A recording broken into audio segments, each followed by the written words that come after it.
C'est bon, elle a tout dit. Elle a tout dit. Ouais, vous voulez pas rajouter quelque chose? Ah, quelque chose. Ok. Monsieur Omar, on avait parlé du djihad. Oui. Le 11 septembre, ça a quelque chose à voir avec le djihad ou pas?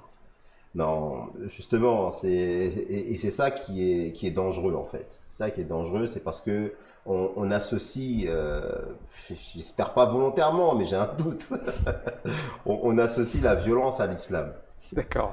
On associe la violence à l'islam, on associe la violence on associe l'islam à un événement horrible, alors que l'islam n'a rien à voir avec ça. Ouais. Et on donne du crédit à des criminels qui revendiquent appartenir à l'islam ou faire leurs actes au nom de l'islam. C'est ça que je trouve grave. C'est qu'on accepte de donner du crédit à des gens, des déséquilibrés, des malades, des gens qui ont un agenda politique, des terroristes. Le terme est trouvé, la terreur.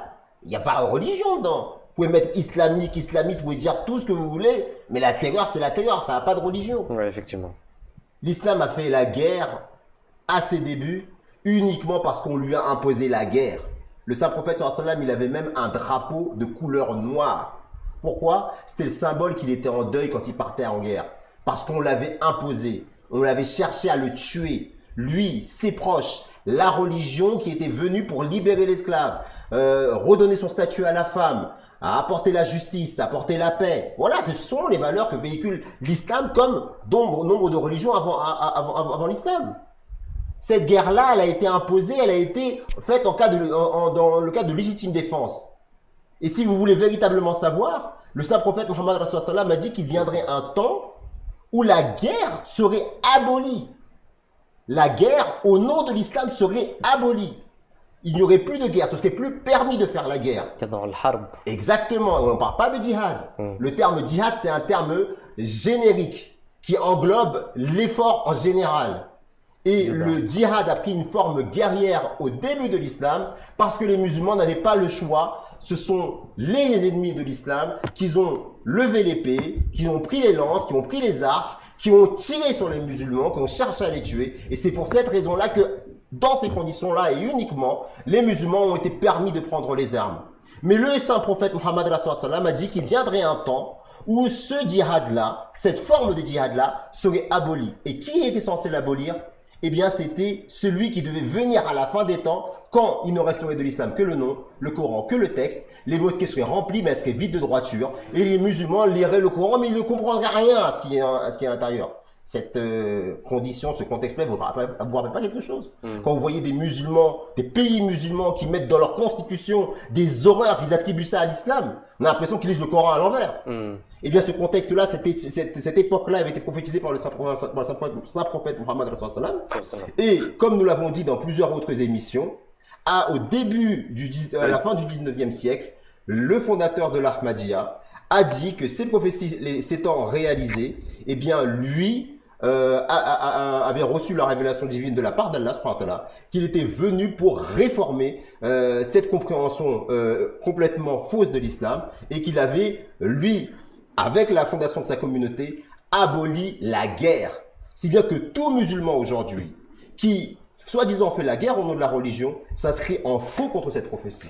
Mais c'est bizarre, monsieur Omar, parce que, vous savez, le monde musulman aujourd'hui dénonce aussi ces actes terroristes en disant « ce n'est pas l'islam ». Okay.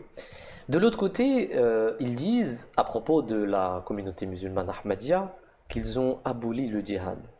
C'est quand même paradoxal, non? Je veux dire, d'un côté, ils sont d'accord sur le fait que des actes comme ça ne font pas partie du djihad, ce n'est pas absolument pas du djihad.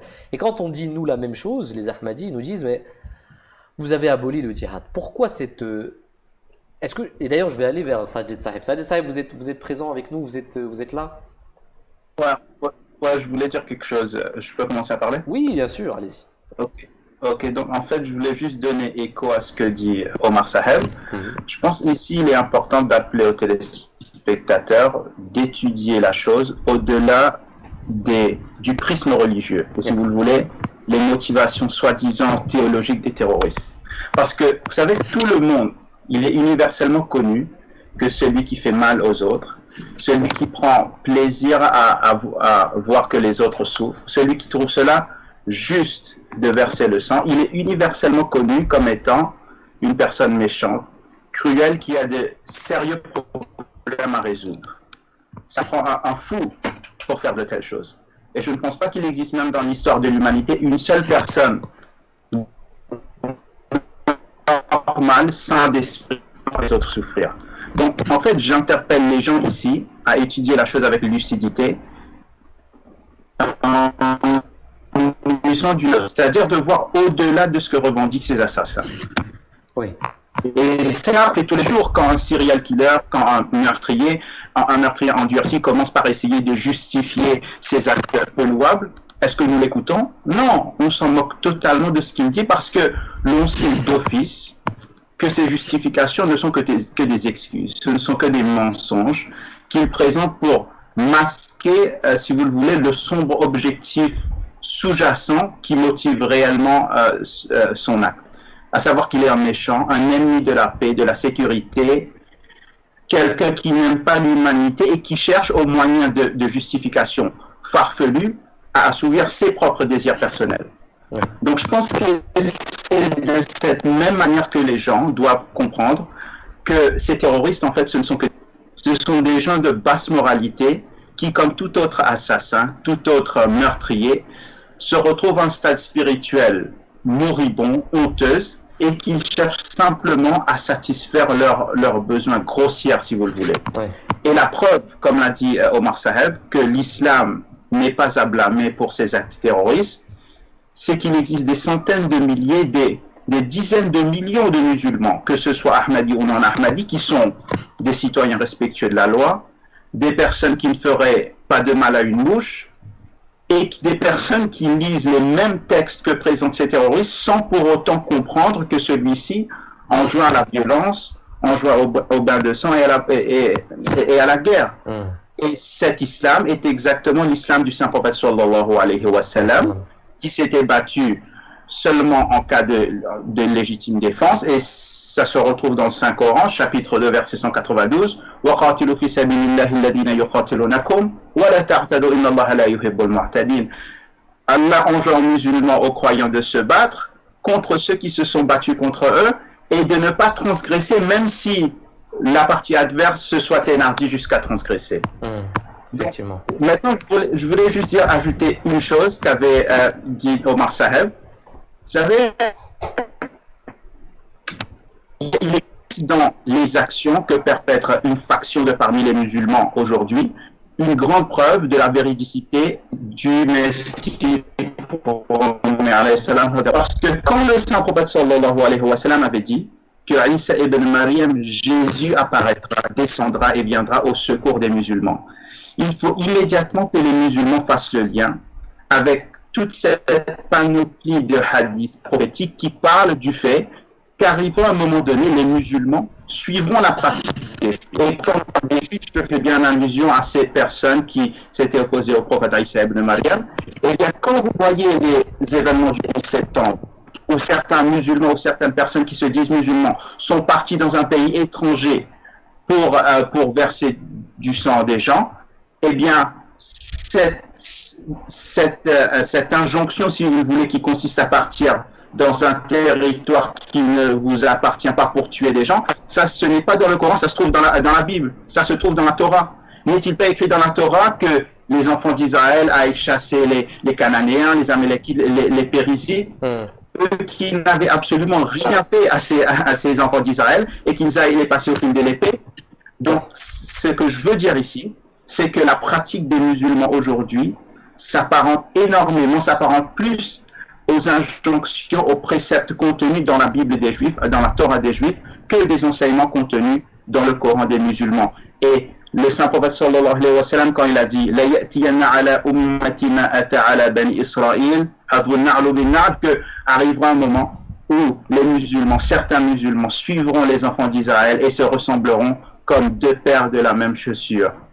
Et ça, c'est une preuve que l'heure est venue pour que le Messie apparaisse au sein de l'Umma mohammedienne, pour ramener les musulmans du droit chemin et de les éloigner de ces, si vous le voulez, de ces habitudes judaïques dans lesquelles ils se sont immiscés. Jazakallah, vous avez très bien fini d'ailleurs, parce que malheureusement, ces musulmans parfois sont très très violents par rapport à la communauté musulmane Ahmadiyya qui se revendique être la communauté du Messie promis et de l'imam Mahdi, au point où certains disent qu'on a aboli le djihad. Mais comme l'a très bien expliqué M. Sajid Saheb, ce n'est absolument pas le cas. Aboli, c'est-à-dire abrogé, pardon, abrogé le djihad, mais ça n'est absolument pas le cas. Pourquoi est-ce qu'on dit ça sur la communauté musulmane Ahmadiyya? Est-ce qu'on a peur de la communauté Ahmadiyya? Est-ce que vous pensez que quelque part la communauté Ahmadiyya peut être une menace par rapport à certaines choses? Est-ce que c'est vrai? Pourquoi ça? Pourquoi un tel acharnement? En fait, ce qu'il faut bien savoir déjà, c'est qu'il y a beaucoup d'ignorance sur la communauté musulmane Ahmadiyya. Il y a beaucoup d'ignorance et il y a une ignorance voulue. Les masses musulmanes ne sont pas vraiment au courant de ce qu'est l'Ahmadiyya. Il y a un écran de fumée qui est fait par on va dire une mafia d'une certaine manière qui s'arroge la compréhension, le monopole de la compréhension de l'islam.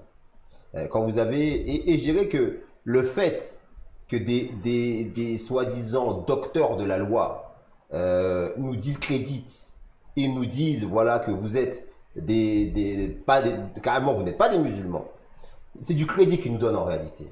Pourquoi? Quand vous avez des personnes, des imams respectés, révérés, qui ont une tribune et qui osent dire que l'islam n'aurait jamais pu se répandre si sur la loi, sur l'apostasie n'avait pas été mise en place, savoir que pour ces gens-là, l'apostasie est punie de mort. Si encore c'était des musulmans ignorants qui diraient ça, on pourrait dire non, c'est un ignorant, il le dit. Mais quand c'est enseigné dans des universités, quand c'est enseigné par des imams qui sont respectés, comment vous pouvez aujourd'hui leur donner du crédit? Et ce que je veux dire par là, quand je cite cet exemple-là, dire que ce genre de personnes qui nous disent que nous sommes dangereux, ils nous donnent du crédit en disant cela. Parce que leur attitude, leur compréhension de l'islam est contraire à celle du Saint-Prophète sallallahu alayhi wa sallam. Et cette compréhension de l'islam qu'ils ont, qui est une compréhension archaïque et parfois violente, comme l'exemple que je viens de vous donner, qui donne le bâton aux non-musulmans pour frapper l'islam.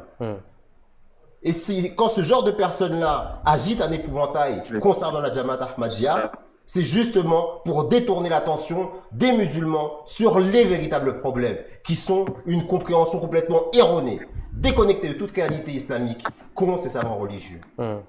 Effectivement, Monsieur Omar, alors il y a une chose que je voudrais demander quand même à Sarah Cherki Saba. Sarah, est-ce que vous êtes encore avec nous? Oui, je suis là. Ok, vous, parce qu'aujourd'hui on parle aussi de la polémique du voile, on parle aussi de l'Ahmadiyya, des allégations qui sont présentées contre l'Ahmadiyya. Vous n'étiez pas Ahmadi avant, vous avez accepté la communauté Ahmadiyya. Quelle est la différence, si vous pouvez dire quelques mots à ces personnes qui nous regardent, qui peut-être ne font pas partie de la communauté musulmane Ahmadiyya? Est-ce que vous avez ressenti une différence entre faire partie, quand vous n'étiez pas Ahmadi et quand vous êtes entré dans la... Vous pouvez témoigner, vous pouvez dire quelques mots par rapport à cela? Oui, bien sûr. Donc, oui, bien sûr. J'étais pas Ahmadi avant. J'étais musulmane, née dans une famille musulmane sunni au Maroc. Donc, ma famille pratiquait l'islam. Mais donc, on ne faisait pas partie d'une association ou bien d'une jamaat quelconque. Mes parents sont ouverts d'esprit, donc quand j'ai commencé à m'éduquer par rapport à l'Ahmadiyya, ils n'ont pas dit non, donc ils n'ont même pas, c'est-à-dire démontré quoi que ce soit, parce que dans des familles, les gens peuvent être réticents par rapport à ça, mais moi j'avais la possibilité de lire les livres, et donc j'ai pris 2 ans déjà pour être convaincue, parce que j'ai fait mes recherches, j'ai donc posé des questions à plusieurs personnes, des experts et tout, donc voilà, quand j'ai accepté en 2011, le sentiment que j'ai eu, c'est que je me rapprochais encore plus des vrais enseignements de l'islam. C'était ça qui m'a vraiment convaincue et attirée. Le fait que je me rapproche encore plus, je comprends la sagesse derrière chaque enseignement islamique. Même le voile, je l'ai mis après être Ahmadi, parce que en lisant et en comprenant encore plus pourquoi ça a été mis, qu'est-ce que ça fait, parce qu'il y a un lien entre l'esprit et le corps. Et ça a été très bien expliqué avec les écrits du Messie promis. Donc il a expliqué que le corps humain, ce qu'on mange, ce qu'on met dessus, tout ça, ça a un impact sur notre esprit. Et donc, si on veut être élevé spirituellement, ben, il faut faire des changements, bien sûr, au niveau de notre habit vestimentaire aussi. Les hommes et les femmes doivent, bien sûr, adopter une modestie, adopter le hijab, mais les hommes et les femmes ont des natures physiques différentes, et donc on a un hijab qui est différent. Pour les femmes, c'est dans leur attitude et dans leurs habits. Et pour les hommes, c'est dans la manière avec laquelle ils regardent les autres, leurs idées, leur comportement avec les femmes et tout ça. Donc moi, c'est ça l'effet que j'ai eu, que je me rapprochais de Dieu encore plus, que j'étais encore plus sereine, et encore plus quand on comprend qu'on a un chef spirituel qui est le 5e calife du Messie promis. On sait, donc dans ces discours de chaque vendredi, on est vraiment guidé dans notre vie de chaque jour, et on n'est pas laissé comme ça, sans guidance, sans direction. Et il nous aide à comprendre comment agir dans ce monde, comment et donc ça a eu un impact sur moi, parce qu'avant, par exemple, quand j'entendais ces discours sur le terrorisme, sur le voile, sur ça, je devenais trop en colère, et j'arrivais pas à me contrôler, ou j'arrivais pas à réfléchir correctement. Mais avec les discours du calife, je pense que je suis vraiment, comment on dit, je suis plus calme, et je reviens toujours à ce que disait le prophète sallallahu alayhi wa sallam. Il donnait des exemples de comment agir dans ces situations. Et donc j'ai toujours une lumière qui me guide dans la vie. Et donc c'est ça la différence que j'ai eue. Peut-être avant ça, le fait qu'on n'appartenait pas à une communauté musulmane, on était laissé comme ça, chacun fait ce qu'il veut. Et donc ça crée ces tensions-là entre plusieurs musulmans, plusieurs directions, voilà. Il y avait cette unité. Alors quand vous vous êtes renseigné, vous avez sûrement dû avoir des allégations contre la communauté musulmane Ahmadiyya. Est-ce que ça vous a pas choqué? Est-ce que vous n'êtes pas dit, oui. qu'est-ce qui se dit contre l'Ahmadiyya? Voilà, les Ahmadis, ils font pas la prière comme nous. En fait, moi, heureusement que j'avais eu un exemple d'Ahmadi qui était devant moi dans mon université. Donc au moins, je voyais l'exemple devant moi et puis je lisais. D'accord. Puis je voyais par exemple, c'est un exemple ridicule qui disait que les Ahmadis encourageaient la drogue, encourageaient la consommation d'alcool. Donc là, je voyais l'exemple de cet Ahmadi qui était devant moi, qui était vraiment un bon musulman, et je faisais, mais comment ça se fait? Et donc j'ai même posé la question à un imam d'une mosquée qui était à côté de chez moi. Je lui ai posé la question. Alors là, il est parti, puis il est venu avec les mêmes. Il a imprimé des choses sur Internet, puis il est venu me dire voilà ma recherche, voilà. Puis j'ai fait fait plus de recherches que vous. Hein. J'ai posé des questions à plusieurs personnes, et donc non, ces allégations-là sont fausses, et il faut toujours revenir à la source, parce que quand on cherche partout et on cherche pas dans la source, on perd du temps. Et moi, quand j'ai retourné à la source en posant les questions à un Morabi qui était le responsable de l'éducation spirituelle des Ahmadis à la mosquée Saint-Prix, qui était monsieur Shahid, donc là, il m'a donné les réponses que je cherchais. Et même si ça a pris du temps, ça a pris au moins 2 mois de questions-réponses, mais au moins j'étais convaincue. Ouais, ça fait vraiment plaisir. En tout cas, on espère que les personnes qui sont en train de nous regarder, parce qu'il y a des personnes qui se posent des questions encore, qui nous regardent, qui ne font pas partie de la communauté Ahmadiyya, mais qui se posent des questions. C'est trop important ce que vous venez de dire, et j'espère que ça en aidera beaucoup. Monsieur Sajid Mousloun Saheb, vous vouliez dire quelque chose? Je crois. Vous vouliez ajouter quelque chose? Oui, au sujet du fait que l'Ahmadiyyat représenterait un danger. Oui. Bon. Déjà, je pense que c'est assez marrant, c'est assez bizarre de dire une telle chose, parce que tous les morts, tous ceux qui meurent en martyrs se trouvent de notre côté, pas de l'autre. Donc je me demande quelle sorte de danger nous représentons. Et deuxièmement, ce que je voulais dire, c'est que si nous représentons un quelconque danger, c'est effectivement à l'égard du clergé islamique. Le clergé islamique nous perçoit effectivement comme une menace. Pourquoi? Parce que le rôle du clergé islamique, c'est de s'assurer que contenu dans le Saint-Coran soit traduit dans la pratique, à ce qu'il y ait un certain degré de moralité qui prévaut au sein de la société. Eh bien, le Messie premier, qui est venu en tant que Messie, en tant que prophète de Dieu, il est venu pour venir remplacer ces gens-là. Vous savez, il y a un verset du Saint-Coran très connu dans les cercles ahmadis qui dit wa'adallahu alladhina amanu minkum wa amilu s-salihati la yastakhlifannahum fil ardi kama istakhlafa alladhina min qablihim. C'est-à-dire qu'Allah promet à ceux d'entre vous qui croient et qui font de bonnes œuvres qu'il fera assurément d'eux des successeurs sur la terre, tout comme il a fait des successeurs parmi ceux qui vous ont devancés. C'est-à-dire qu'après le du Saint-Prophète sallallahu alayhi wa sallam, il y aura des califes, il y aura des oulémas, des mujaddidines qui viendront pour guider les gens vers les préceptes du Saint-Coran. Ce système d'istirlaf, de succession spirituelle, a connu une manifestation première à l'époque des Khulafaï Rachidin. Ensuite, il y a eu des mujaddid, des oulémas.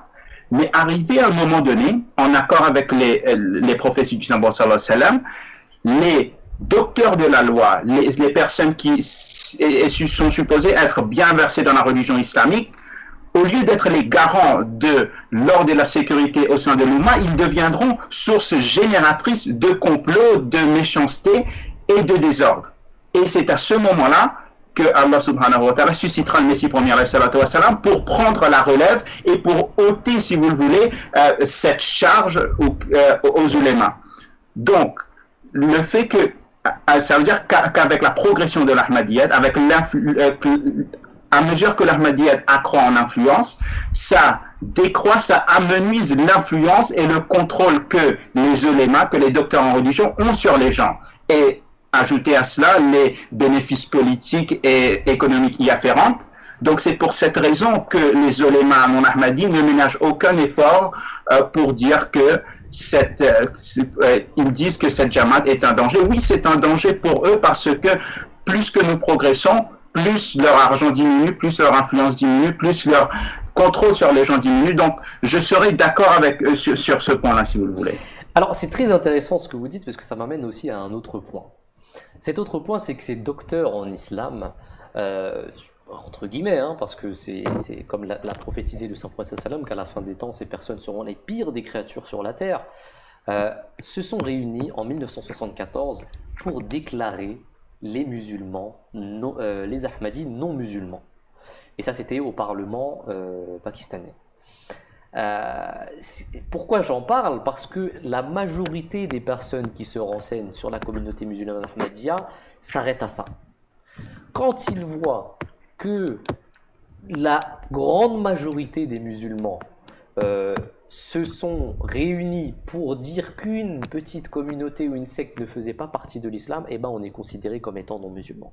Ça, c'est l'argument premier des personnes lambda, des musulmans lambda, qui ne sont rien partis voir. Ils prennent cet argument et disent « Voilà, vous n'êtes pas musulman, vous avez été considéré comme étant musulman. » Le problème, c'est que ce n'est pas ces personnes qui décident si on est musulman ou non. Personne ne peut décider de ça. Et justement, on va parler de ça parce que ce qui est intéressant, c'est que cet événement va se lier beaucoup à une prophétie du Saint-Prophète Mohammed sallallahu alayhi wa sallam, dans lequel, parce que c'est un hadith dans lequel le Saint-Prophète Mohammed sallallahu alayhi wa sallam, et qui est très connu, la plupart des gens le connaissent, c'est le fameux hadith des 73 branches de l'islam ou sectes de l'islam. Et dans ce hadith, le Saint-Prophète sallallahu alayhi wa sallam a dit que 72 d'entre elles seront dans le feu et une d'entre elles sera celle du paradis. Et 72 de ces sectes qui sont du feu se ressembleront aux 72 sectes du judaïsme. Et d'ailleurs, comment dire, le hadith est très connu et il est disponible partout. Mais ce qui est intéressant, ce qui est à noter, et on va vous montrer aujourd'hui, il y a eu un article à cette époque, et je vais demander au régie de montrer l'article si possible. Vous allez voir que dans l'article, et c'est un article anglais qui à l'époque, lorsque ce Parlement s'était réuni pour comment dire, nous déclarer la communauté musulmane ahmadiyya non musulman, vous allez voir ce que l'article en anglais dit. L'article stipule, je ne sais pas s'il y a un petit problème au niveau du régime, mais si on peut montrer l'article, vous allez voir qu'il y a écrit noir sur blanc que 72 branches de l'islam se sont réunies pour déclarer une branche de l'islam comme étant non musulmane. Est-ce que ce n'est pas une preuve que l'Ahmadiyya est en réalité cette communauté? Parce que ça a été prophétisé par le Saint-Prophète. Monsieur Omar, vous avez quelque chose à dire par rapport à cela? Je pense que vous avez tout dit parce que déjà le fait d'excommunier, c'est quelque chose qui a commencé, si je ne m'abuse, historiquement, seulement à partir de la période de ce qu'on appelle la fitna en islam. Oui. Les premiers à avoir été traités d'hérétiques, les premiers musulmans à avoir traité d'hérétiques d'autres musulmans, ce sont ceux qui sont à l'origine de l'assassinat des califes. Quand on voit Hazrat Othman Ghani, les rebelles qui l'ont lâchement assassiné, lui ont demandé qu'il dépose le manteau du khilafat. Et ils l'ont jugé comme étant un hérétique, et à ce titre-là, se sont permis de l'assassiner. Les Kharijites qui ont assassiné Hazrat Ali, pareillement, ils l'ont d'abord traité d'hérétique. Ceux qu'ils ont tués sous les ordres de Yazid, l'imam Hussein à Karbala, ils ont traité Hussein d'hérétique également.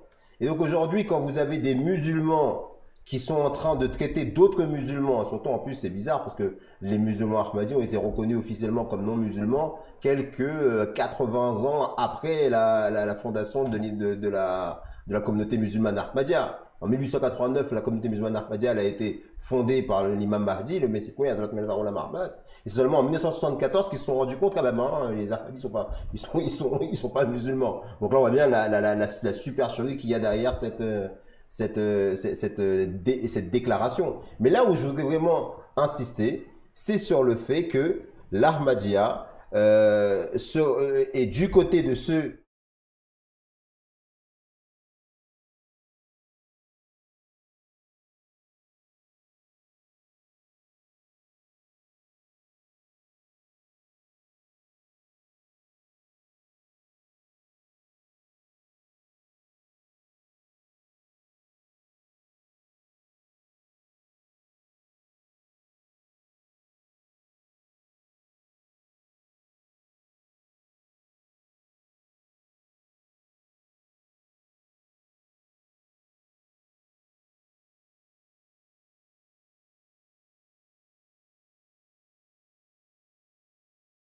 Là, une prophétie qui se réalise, une prophétie flagrante, un hadith flagrant qui se réalise sous vos yeux. Monsieur Omar, vous êtes en train de... Je vous laisse continuer. Ouais, parce que, et donc là, ce que je voulais dire par rapport à ça, c'est que non seulement il y a ce hadith qui se réalise, où ce sont la majorité des musulmans, soi-disant, qui rejettent une minorité de musulmans et qu'elle considère cette minorité comme non musulmans, alors que le Saint-Prophète sallam a dit qu'il y aurait 72 dans le feu et une seule dans l'erreur. Donc déjà par rapport à ça, il y a un problème. Ça veut dire que pour le Saint-Prophète, c'est la minorité qui serait dans la vérité et la majorité qui serait dans l'erreur. Et là, je tiens à préciser que lorsqu'on parle de ça, même l'imam Mahdi lui-même, on parle au niveau des élites, au niveau des savants religieux, d'une part. Et d'autre part, le point sur lequel je voudrais bien insister et faire réfléchir ceux qui nous regardent, et surtout ceux qui ne sont pas Ahmadis, c'est de quel côté vous voulez vous situer. Est-ce que vous vous situez de ceux qui sont dans la tradition de traîner les hommes pieux, saints de Dieu,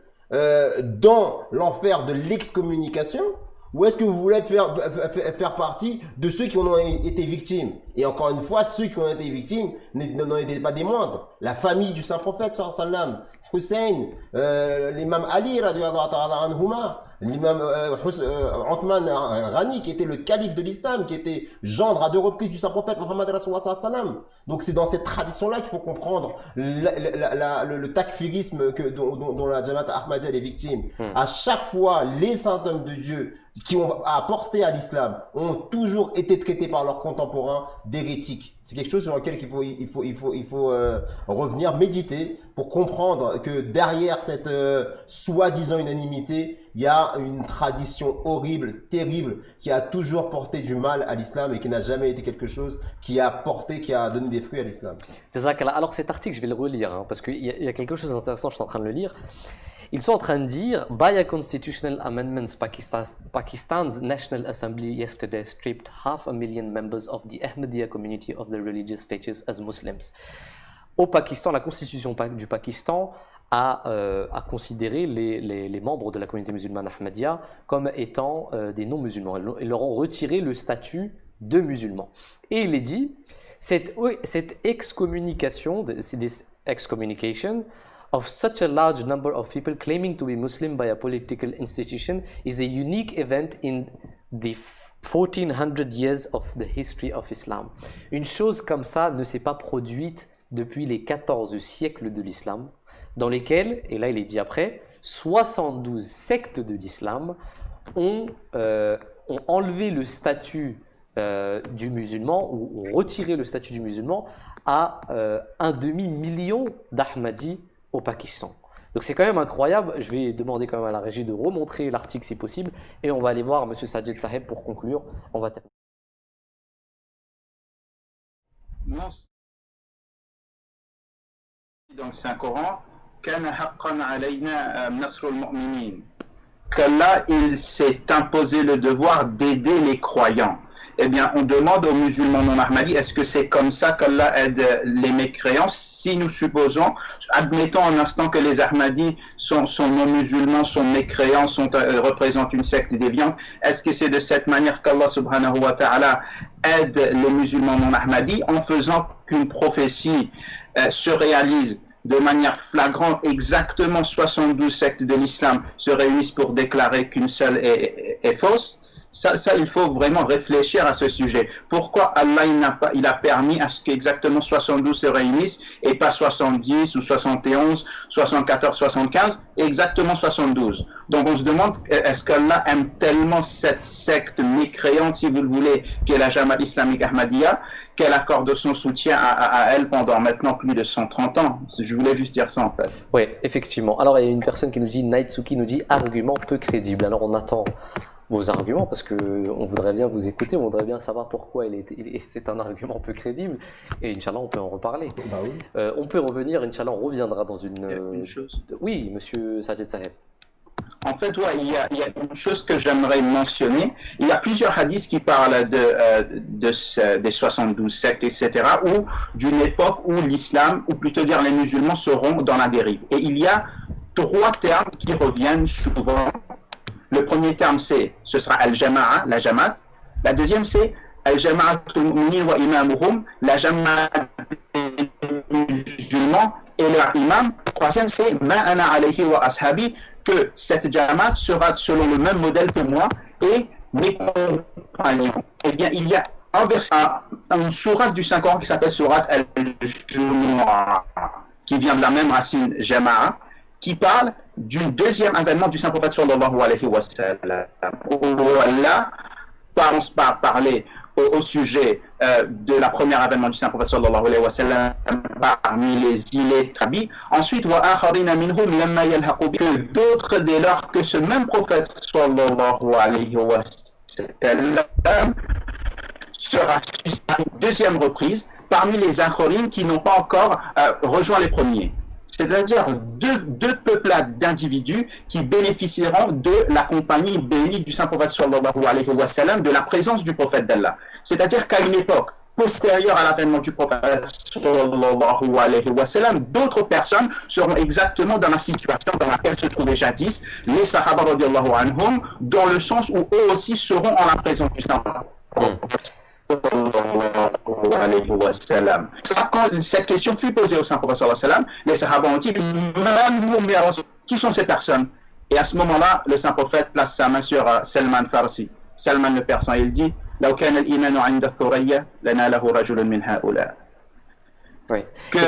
quand la foi ira au Pléiade, un homme de parmi ceux-ci, de parmi la race persane, viendra sur terre.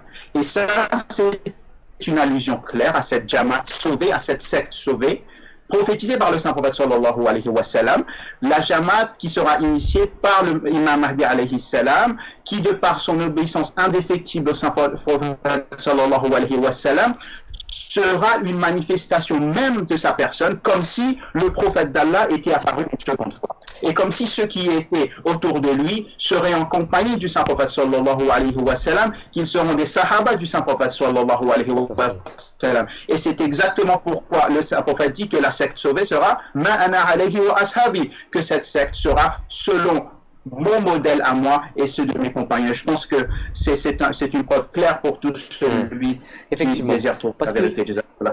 Je pense que la personne d'ailleurs qui a dit que c'est un argument peu crédible, elle a dit justement après, Asifa Sahaba vient de réfuter l'argument en citant le hadith parce que peut-être que ce qu'il fait, parce que je ne sais pas du tout c'est quoi, il n'a pas détaillé sur son argumentation, mais ce qu'il veut dire c'est que ceux qui suivront moi sunna, etc. Et donc pour lui peut-être qu'on ne suit pas la sunna, monsieur Omar. Bah, moi, alors que je veux dire, c'est la communauté musulmane Ahmadiyya, c'est la seule qui est autant persécutée par les musulmans eux-mêmes. C'est l'une des seules qui a été, c'est d'ailleurs la seule, qui a été interdite de la Mecque, chose qui a été aussi faite à l'époque du Saint-Prophète sallam aussi.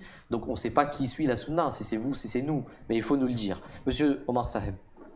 Oui, non, en fait, j'arrivais pas à comprendre ce que voulait dire le Naitsuki, là, par rapport Ouais. à Alors, l'argument. alors, dans ces cas-là, on va aller dans une autre question, parce qu'il y a Marina Khan qui nous pose une question. Elle nous dit: Salam alaikum. Donc, selon la constitution du Pakistan, les autres branches, hors sunnisme, sont considérées musulmanes. Oui.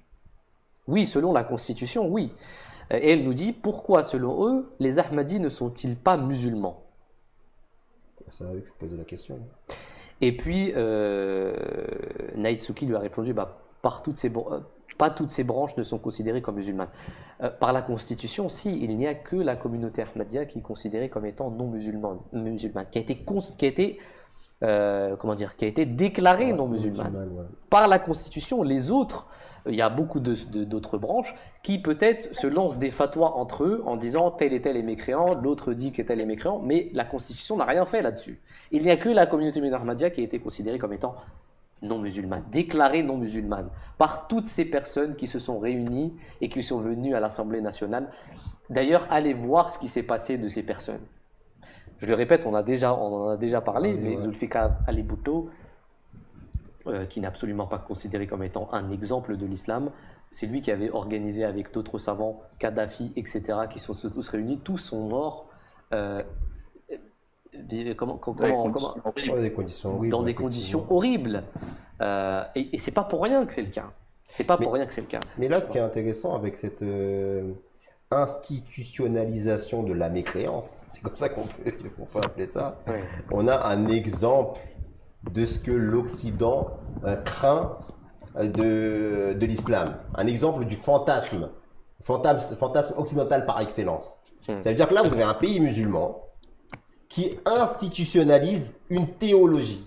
C'est un pays musulman qui instrumentalise une religion et qui se permet de faire une fatwa sur une communauté musulmane. Donc c'est un pays donc musulman qui complètement s'ingère dans la foi des citoyens de son pays. Et en faisant cela, elle pratique une politique coercitive qui prive un citoyen au nom de sa religion de certaines libertés, de certains droits. Et ça, c'est de l'islam politique. Mais c'est l'islam, quand je parle d'islam politique, il n'y a pas d'islam politique, ça n'existe pas. C'est l'instrumentalisation de l'islam qui s'est toujours faite historiquement. Et cette instrumentalisation de l'islam qui s'est faite historiquement, elle date de l'époque où justement les musulmans n'ont pas su préserver leur calife, n'ont pas su préserver leurs dirigeants emblématiques, spirituels, pieux, et qui en même temps avaient une fonction séculière.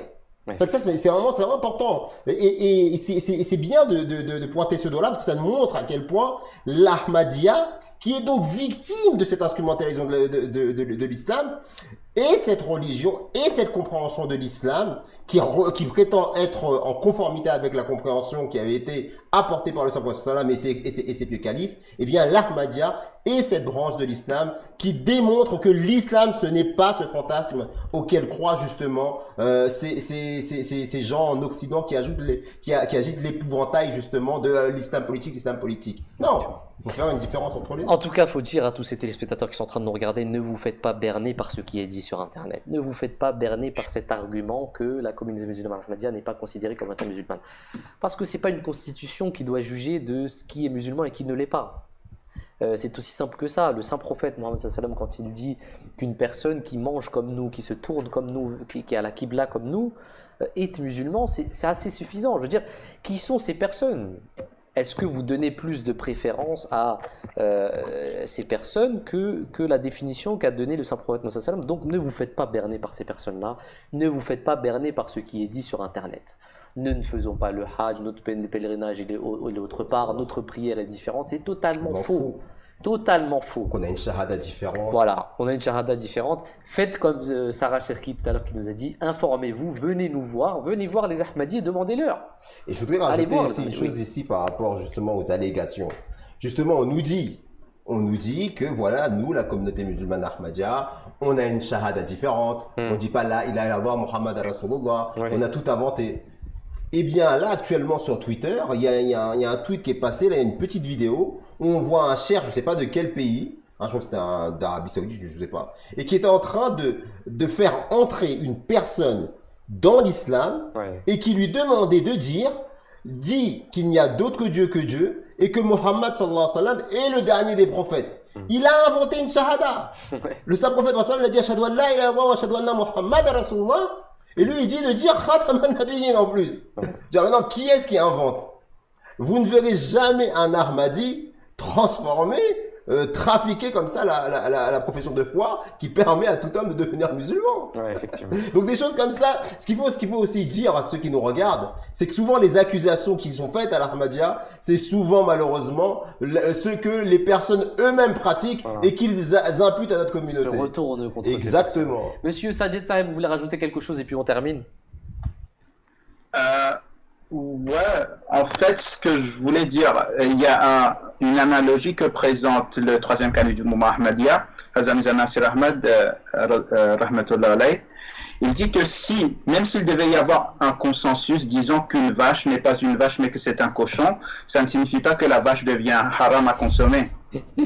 Parce que la vache contient certaines caractéristiques qui sont universellement associées à la vache. Et la question que l'on devrait se poser, c'est pas combien de personnes ont dit que l'Ahmadiyyat, que les Ahmadis ne sont pas musulmans, ou combien de gouvernements se sont réunis pour émettre une telle fatwa. Non, la question que l'on devrait se poser, c'est est-ce que les musulmans Ahmadis respectent la définition du musulman selon ce qui a été donné par le Saint-Prophète Mohammed sallallahu alayhi wa sallam. Et comme vous l'avez dit, man salla salatana wa istaqbala qiblatana wa akala dhabihatana fadhalika al-muslim, que celui qui prie comme nous, qui se tourne vers notre qibla et qui mange halal, il est musulman et pas n'importe quel musulman. Lahu dhimmatallahi wa rasulihi, que cette personne a la protection d'Allah et son prophète sallallahu alayhi wa sallam. Ça va, septembre.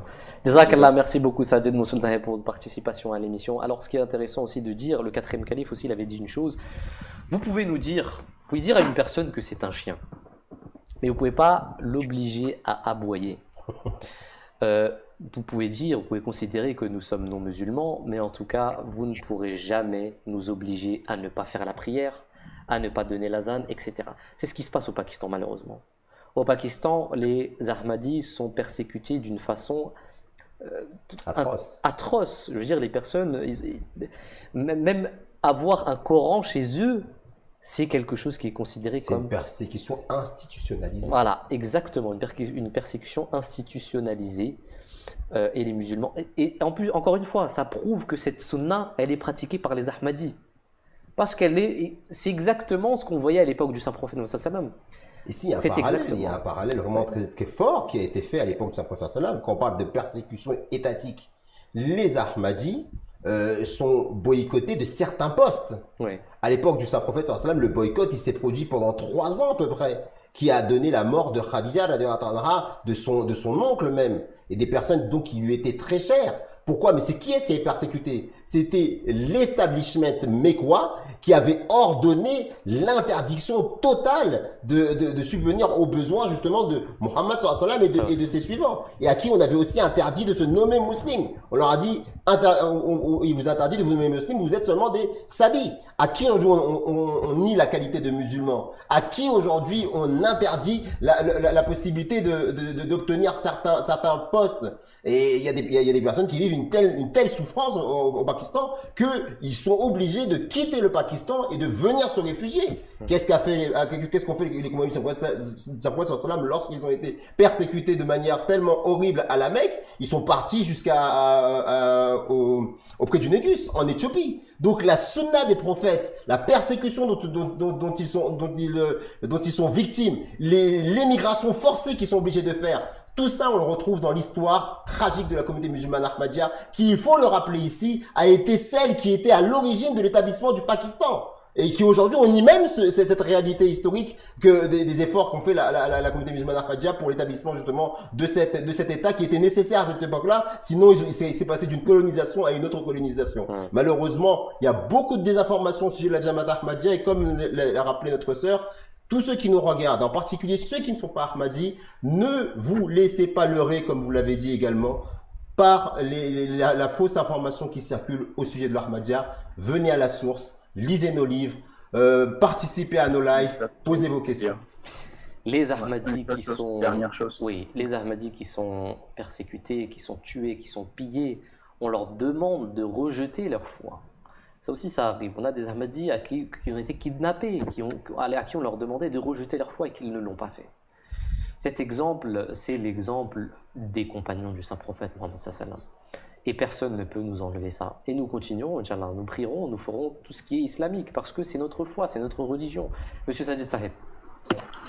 Juste une dernière chose, le Messie premier wassalam, dit quelque chose qui réfute toutes ces allégations qui disent que les Ahmadis agissent en contravention à la Sunna et au Coran, etc. Il dit, dans son livre, je pense que c'est Mawahib al-Rahman, il dit Man kharaja mithqala dharratin min al-Qur'an faqad kharaja min al-iman. Que celui qui s'éloigne du Saint-Coran, même ne serait-ce que d'un poids d'un atome ou d'un particule, celui-là, il s'est éloigné de la foi. Je pense que cette assertion résume bien la situation. Oui, effectivement. Jazakallah, merci beaucoup, Sajid Sahib. On a Fatna Belarbi Sahiba qui nous a d'ailleurs envoyé ce verset du Coran qui dit « Et si tu obéis à la majorité de ceux qui sont sur la terre, ils t'égareront du sentier d'Allah. » Jazakallah, merci beaucoup. On avait Steve Anna qui nous posait la question suivante. Mais dans les hadiths, le saint prophète dit qu'il est le dernier des prophètes. Alors pour ça, on a répondu beaucoup de fois à cette question. Mais si vous voulez qu'on revienne sur cette question, on va y revenir parce que le temps nous fait défaut là. En 5 minutes, je pense que ça va être très difficile d'y répondre. Vous voulez tenter, monsieur Omar, vite fait pour moi, je vais juste renvoyer à la vidéo très pertinente. Ah oui, d'ailleurs, il y a une vidéo, et effectivement, il y a une vidéo sur MTA français de Sajid Mousloun Sahib qui est avec nous aujourd'hui. Il a fait une vidéo qui est très complète sur cette question. Allez la voir, vous allez voir, je ne sais plus ce qu'est le titre. Je crois que c'est le Saint Prophète sallam est-il le dernier des prophètes ou le Khatam an-Nabiyyin.